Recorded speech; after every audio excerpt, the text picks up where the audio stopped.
Clip number 39، اس میں آپ انشاءاللہ سورہ بقرہ کی آیت نمبر 114 سے لے کر 116 کی تلاوت، ترجمہ اور تفسیر قرآن صراط الجنان سنیں گے۔ بسم اللہ الرحمن الرحیم۔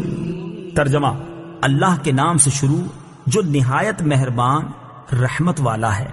ومن أظلم ممن منع مساجد الله أن يذكر فيها اسمه وسعى في خرابها أولئك ما كان لهم أن يدخلوها إلا خائفين لهم في الدنيا خزي ولهم في الآخرة عذاب عظيم۔ ترجمہ، اور اس سے بڑھ کر ظالم کون ہوگا جو اللہ کی مسجدوں کو اس بات سے روکے کہ ان میں اللہ کا نام لیا جائے اور ان کو ویران کرنے کی کوشش کرے۔ انہیں مسجدوں میں داخل ہونا مناسب نہ تھا مگر ڈرتے ہوئے، ان کے لیے دنیا میں رسوائی ہے اور ان کے لیے آخرت میں بڑا عذاب ہے۔ ومن اظلم ممن، اور اس سے بڑھ کر ظالم کون؟ تفسیر صراط الجنان میں ہے یہ آیت بیت المقدس کی بے حرمتی کے متعلق نازل ہوئی، جس کا مختصر واقعہ یہ ہے کہ روم کے عیسائیوں نے یہودیوں پر حملہ کر کے ان کے جنگجوؤں کو قتل کر دیا، ان کے بیوی بچوں کو قید کر لیا، توریت کو جلا دیا، بیت المقدس کو ویران کر دیا، اس میں نجاستیں ڈالی، خنزیر ذبح کیے۔ یوں بیت المقدس خلافت فاروقی تک اسی ویرانی میں رہا۔ آپ رضی اللہ تعالی عنہ کے عہد مبارک میں مسلمانوں نے اسے بنایا۔ ایک قول یہ بھی ہے کہ یہ آیت مشرکین مکہ کے حق میں نازل ہوئی، جنہوں نے ابتدائے اسلام میں حضور سید عالم صلی اللہ تعالی علیہ وآلہ وسلم اور آپ کے اصحاب رضی اللہ تعالی عنہم کو کعبے میں نماز پڑھنے سے روکا تھا، اور صلح حدیبیہ کے وقت اس میں نماز و حج سے منع کیا تھا۔ ان یذکر، کہ ذکر کیا جائے۔ تفسیر صراط الجنان میں ہے ذکر میں نماز، خطبہ، تسبیح، وعظ، نعت شریف اور صالحین کے حالات کا بیان سب داخل ہیں۔ ذکر اللہ کو منع کرنا ہر جگہ ہی برا ہے، لیکن مسجدوں میں خصوصاً زیادہ برا ہے کہ وہ تو اسی کام کے لیے بنائی جاتی ہیں۔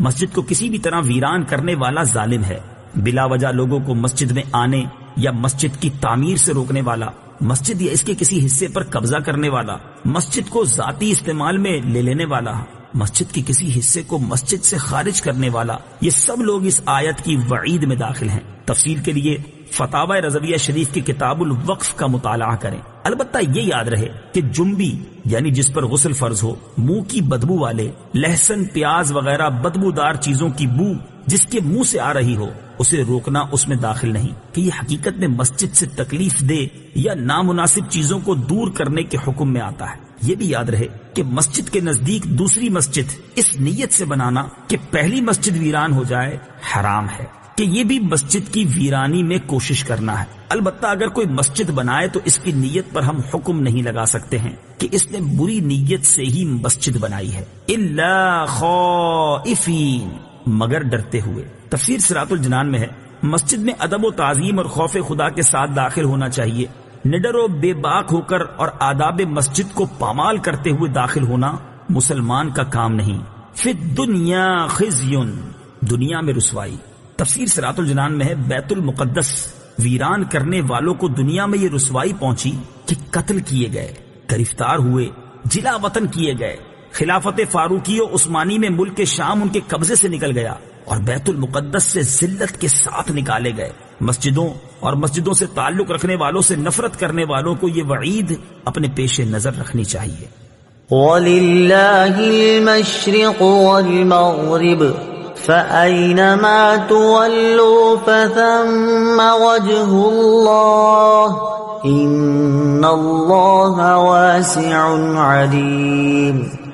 ترجمہ، اور مشرق و مغرب سب اللہ ہی کا ہے، تو تم جدھر منہ کرو ادھر ہی اللہ کی رحمت تمہاری طرف متوجہ ہے، بے شک اللہ وسعت والا، علم والا ہے۔ وَلِلَّهِ، اور اللہ ہی کے لیے ہے۔ تفسیر صراط الجنان میں ہے ایک مرتبہ صحابہ کرام علیہم رضوان تاریک رات میں سفر میں تھے، قبلہ کی سمت معلوم نہ ہو سکی، ہر شخص نے جس طرف اس کا دل جمع نماز پڑھ لی۔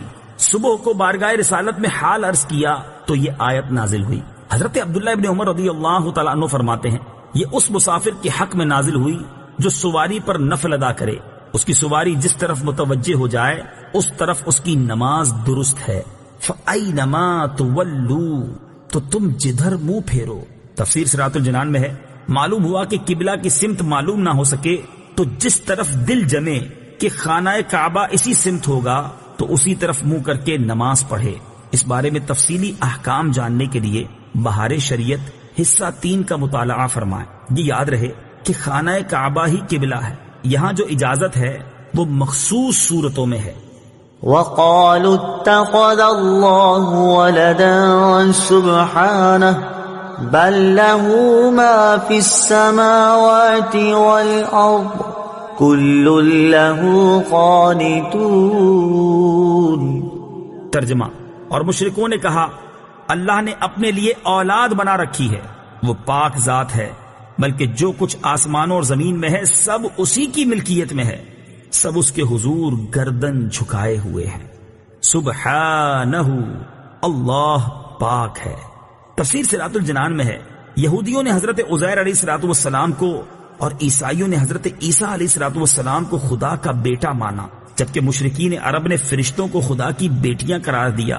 جیسا کہ تینوں چیزیں قرآن پاک میں مذکور ہیں، ان سب کے رد میں یہ آیت نازل ہوئی، لہو ما فی السماوات، اسی کا ہے جو آسمانوں میں ہے۔ تفسیر صراط الجنان میں ہے، کسی کی اولاد اس کی ملکیت نہیں ہو سکتی، اور جب آسمانوں اور زمین کی ہر چیز اللہ تعالیٰ کی ملکیت ہے تو اس کی اولاد کیسے ہو سکتی ہے؟ نیز اولاد حقیقت میں ماں باپ کا جز ہوتی ہے، اور آدمی اپنے جز کا مالک نہیں ہوتا۔